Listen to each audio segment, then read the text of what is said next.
उपवास के प्रकार। उपवास के 5 भेद होते हैं।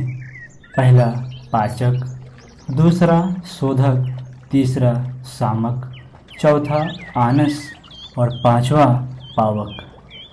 पाचक उपवास वे हैं जो पेट के अपच, अजीर्ण व कोष्ठबद्धता को पचाते हैं। शोधक वे हैं जो रोगों को भूखा मार डालने के लिए किए जाते हैं, इन्हें लंघन भी कहते हैं। सामक वे हैं जो कुविचारों, मानसिक विकारों, दुष्प्रवृत्तियों एवं विकृत उपत्तिकाओं का शमन करते हैं। आनस वे हैं जो किसी विशेष प्रयोजन के लिए दैवी शक्ति को अपनी ओर आकर्षित करने के लिए किए जाते हैं। पावक वे हैं जो पापों के प्रायश्चित के लिए होता है। आत्मिक और मानसिक स्थिति के अनुरूप कौन सा उपवास उपयुक्त होगा और उसके क्या नियम होने चाहिए, इसका निर्णय करने के लिए सूक्ष्म विवेचना की आवश्यकता है। साधक का अन्नमय कोश किस स्थिति में है, उसकी कौन उपत्तिकाएं विकृत हो रही है, किस उत्तेजित संस्थान को शांत एवं किस मर्मस्थल को सतेज करने की आवश्यकता है, यह देखकर निर्णय किया जाना चाहिए कि कौन व्यक्ति किस प्रकार का उपवास कब करे। पाचक उपवास में तब तक भोजन छोड़ देना चाहिए जब तक कि कड़ाके की भूख न लगे। एक बार का, एक दिन का या 2 दिन का आहार छोड़ देने से आमतौर पर कब्ज पक जाता है।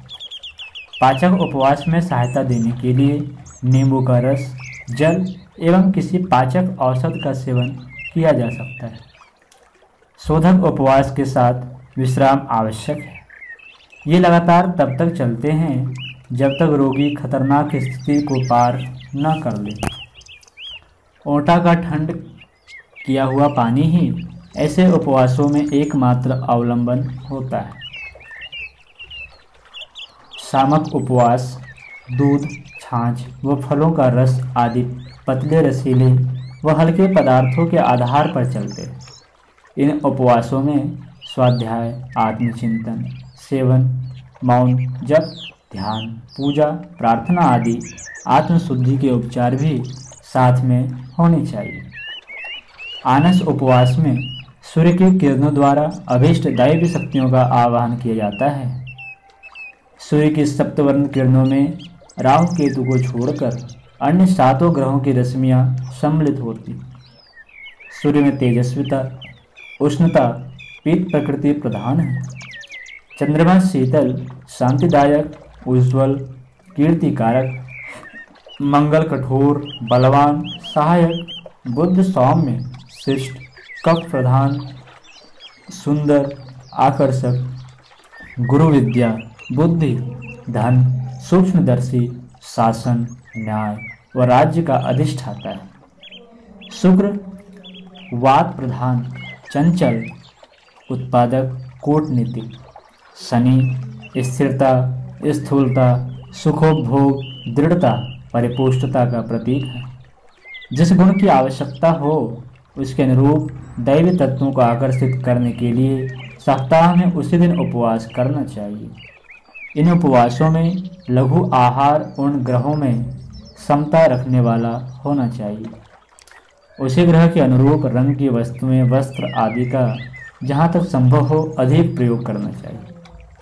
रविवार को श्वेत रंग और गाय के दूध दही का आहार उचित है। सोमवार को पीला रंग और चावल का माड़ उपयुक्त है।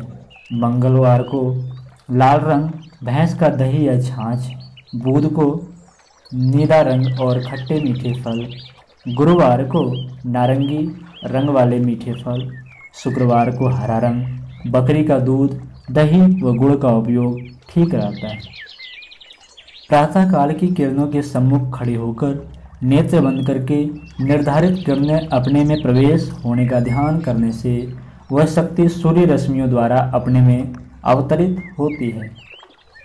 पावक उपवास प्रायश्चित स्वरूप किए जाते हैं। ऐसे उपवास केवल जल लेकर करने चाहिए। अपनी भूल के लिए प्रभु से सच्चे हृदय से क्षमा याचना करते हुए भविष्य में वैसी भूल न करने का प्रण किया जाना चाहिए। अपराध के लिए शारीरिक कष्ट साध्य तितिक्षा एवं शुभ कार्य के लिए इतना दान करना चाहिए जो पाप की व्यथा को पुण्य की शांति के बराबर कर सके। चांद्रायन व्रत, कुछ चांद्रायन आदि ये पावक उपवास में गिने जाते हैं। प्रत्येक उपवास में ये बातें विशेष रूप से ध्यान रखने की है। पहला, उपवास के दिन जल बार बार पीना चाहिए, बिना प्यास के भी पीना चाहिए। दूसरा, उपवास के दिन अधिक शारीरिक श्रम नहीं करना चाहिए। तीसरा, उपवास के दिन निराहार न रहा जाए तो अल्प मात्रा में रसीले पदार्थ, दूध व फल आदि ले लेने चाहिए। मिठाई, हलवा आदि गरिष्ठ पदार्थ भरपेट खा लेने से उपवास का प्रयोजन सिद्ध नहीं हो सकता। चौथा, उपवास तोड़ने के बाद हल्का, शीघ्र पचने वाला आहार स्वल्प मात्रा में लेना चाहिए। उपवास समाप्त होते ही अधिक मात्रा में भोजन कर लेना हानिकारक है। पांचवा, उपवास के दिन अधिकांश समय आत्मचिंतन, स्वाध्याय या उपासना में लगाना चाहिए। उपत्यकाओं के शोधन, परिमार्जन और उपयोगी करने के लिए उपवास किसी विज्ञ पथ प्रदर्शक की सलाह से करने चाहिए। पर साधारण उपवास जो कि प्रत्येक गायत्री उपासक के अनुकूल होता है, रविवार के दिन होना चाहिए। उस दिन सातों ग्रहों की सम्मिलित शक्ति पृथ्वी पर आती है, जो विविध प्रयोजन के लिए उपयोगी होती है। रविवार को प्रातःकाल स्नान करके, यह संभव ना हो तो हाथ मुँह धोकर शुद्ध वस्त्रों में सूर्य के सम्मुख मुख करके बैठना चाहिए और एक बार खुले नेत्र बंद कर लेने चाहिए। इस सूर्य के तेज पुंज रूपी समुद्र में हम स्नान कर रहे हैं, वह हमारे चारों ओर ओतप्रोत रहा है। ऐसा ध्यान करने से सविता की ब्रह्म रश्मियाँ अपने भीतर भर जाती हैं। बाहर से चेहरे पर धूप पड़ना और भीतर से ध्यान आकर्षण द्वारा उसकी सूक्ष्म रश्मियों को खींचना उपत्तिकाओं को सुविकसित करने में बड़ा सहायक है। यह साधना 15 से 20 मिनट तक की जा सकती है। उस दिन श्वेत वर्ण की वस्तुओं का अधिक प्रयोग करना चाहिए। वस्त्र भी अधिक सफ़ेद ही हों। दोपहर के 12 बजे के बाद फलाहार करना चाहिए। जो लोग रह सके वे निराहार रहें। जिन्हें कठिनाई हो वे फल, दूध व शाक लेकर रहें। बालक, वृद्ध, गर्भिणी, रोगी या कमज़ोर व्यक्ति चावल, दलिया आदि दोपहर को व दूध रात को ले सकते हैं।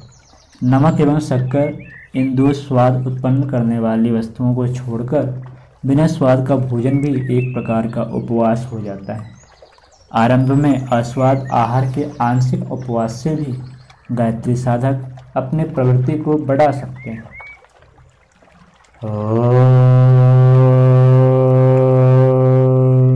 शांति शांति शांति।